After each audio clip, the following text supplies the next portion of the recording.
ನಮಸ್ಕಾರ. ನಾನು ನಿಮ್ಮ ಕನ್ನಡ ಶಿಲ್ಪಿ ಕರ್ನಾಟಕ ಪ್ರಜಾಪರ ವೇದಿಕೆಯ ಸಂಸ್ಥಾಪಕ ಅಧ್ಯಕ್ಷರು ರಾಜ್ಯಾಧ್ಯಕ್ಷರಾದ ಶಿಕ್ಕಿಗೌಡಿದ್ದಾರೆ.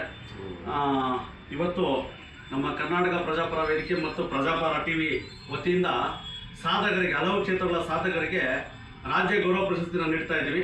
ನಮ್ಮ ಚೌಧರಿ ಸಾಹೇಬರು ನಮ್ಮ ಬೊಮ್ಮನಹಳ್ಳಿ ಸುಮಾರು ಒಂದು 30-40 ವರ್ಷದ ಹಿಂದೆಯಿಂದಲೂ ನಮ್ಮ ಬೊಮ್ಮನಹಳ್ಳಿ ನಾವೆಲ್ಲ ಒಂದು ಬೊಮ್ಮನಹಳ್ಳಿಯ ಊರಿನ ಗ್ರಾಮಸ್ಥರು ನಾವೆಲ್ಲ. ಹಾಗಾಗ್ಬಿಟ್ಟು ನಾವೆಲ್ಲ ಅಣ್ಣ ತಮ್ಮಂದಿರ ಥರ ಇದ್ದೀವಿ. ಇವತ್ತು ನಮ್ಮ ಕಾರ್ಯಕ್ರಮಕ್ಕೆ ಅವರು ಕೂಡ ಅತಿಥಿಗಳ ಕಾರ್ಯಕ್ರಮಕ್ಕೆ ಬರ್ತಾರೆ. ನಮ್ಮ ಚೌಧರಿ ಸಾಹೇಬರು, ರಘು ಸರ್ ಬರ್ತಾರೆ. ಮತ್ತೆ ನೋಡಿ ಅವರೆಲ್ಲ ತಂಡ, ನಾವೆಲ್ಲ ಇಲ್ಲಿ ಬೊಮ್ಮನಹಳ್ಳಿಲಿ ಒಂದು ಮನೆ ಮಕ್ಕಳು ಥರ ಅಣ್ಣ ತಮ್ಮಂದಿರ ಥರ ಇದ್ದೀವಿ. ಅವ್ರ ಕಷ್ಟದಲ್ಲಿ ಅಥವಾ ಅವರು ಎಲ್ಲ ಕಾರ್ಯಕ್ರಮದಲ್ಲಿ ನಮ್ಮನ್ನು ಕರೀತಾರೆ. ನಮ್ಮ ಕಾರ್ಯಕ್ರಮ ಹಬ್ಬಗಳಲ್ಲೆಲ್ಲ ಅವರು ಬರ್ತಾರೆ. ನಾವೆಲ್ಲ ತುಂಬ ಖುಷಿಯಾಗಿದ್ದೀವಿ ಅಣ್ಣ ತಮ್ಮಂದಿರ ಥರ. ಮತ್ತು ಇವರು ನಮಗೆ ಮುಖ್ಯ ಅತಿಥಿಗಳೇ ನಮ್ಮ ಕಾರ್ಯಕ್ರಮಕ್ಕೆ ಬರ್ತಾ ಇದ್ದಾರೆ. ಚೌಧರಿ ಸಾಹೇಬರು ನೀವು ಬರಬೇಕು ಖಂಡಿತ. ಟೌನ್ ಹಾಲು ರವೀಂದ್ರ ಕಲಾಕ್ಷೇತ್ರದಲ್ಲಿ ಸಾಧಕ ಇಡೀ ಕರ್ನಾಟಕದ ಮೂಲೆ ಮೂಲೆಯಿಂದಲೂ ಯಾರು ಸಾಧನೆ ಮಾಡಿರ್ತಾರೆ ಸಾಧಕರಿಗೆ ರಾಜ್ಯ ಗೌರವ ಸ್ಟೇಟ್ ಅವಾರ್ಡ್ನ ಕೊಡ್ತಾ ಇದ್ದೀವಿ ಸಂಘಟನೆ ಮತ್ತು ನಮ್ಮ ಮಾಧ್ಯಮದ ವತಿಯಿಂದ. ಆ ಕಾರ್ಯಕ್ರಮಕ್ಕೆ ತಾವು ಬರಬೇಕು. ಜೈ ಕರ್ನಾಟಕ.